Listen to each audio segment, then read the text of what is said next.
Hi అండి. నా పేరు పూజ. ఒకరోజు నేను బయట తిరుగుతుంటే కుప్పలో పడేసిన ఈ పాత మట్టి కుండ నా కంట పడిందండి. దీన్ని చూడగానే పారేయటం ఇష్టం లేక ఎలాగైనా దీంతో ఒక అందమైన బొమ్మను తయారు చేయాలి అనుకున్నా. అందుకే మొదటగా ఆ కుండను తెచ్చి శుభ్రంగా కడిగేసి దాని పై భాగాన్ని కట్ చేసేసాను.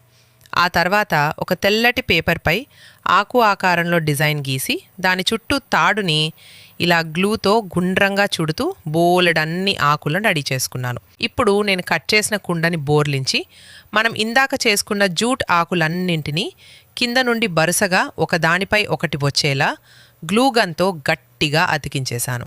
ఇక బొమ్మ పైభాగం కోసం ఒక అట్ట ముక్కపై అమ్మాయి ఆకారాన్ని కట్ చేసి దానికి నల్లటి రంగు వేసి కుండ పైభాగానికి సెట్ చేశాను. ఆ తర్వాత ఒక చార్ట్ పేపర్తో గౌన్ లాంటి డిజైన్ చేసి దానిపైన కూడా మిగిలిన జూట్ ఆకులన్నింటినీ నీట్గా సర్దేశాను. ఈ ఆర్ట్ పూర్తి చేయటానికి ముందు మీకు మీ అమ్మ అంటే ఇష్టమైతే ఈ వీడియోని లైక్ చేయండి. ఇప్పుడు బొమ్మకి మరింత అందాన్ని ఇవ్వటం కోసం మెడలో నెక్లెస్, అంచుల చుట్టూ బంగారు రంగు ముత్యాల లేస్ వేశాను. జుట్టుకి చిన్న ఎర్రటి గులాబీ పువ్వులు పెట్టి చేతిలో ఒక అందమైన రోజా పువ్వును ఉంచాను. నేను తయారు చేసిన ఈ ఆర్ట్కి 10 మార్కులకు ఎన్ని మార్కులు ఇస్తారు కామెంట్ చేయండి.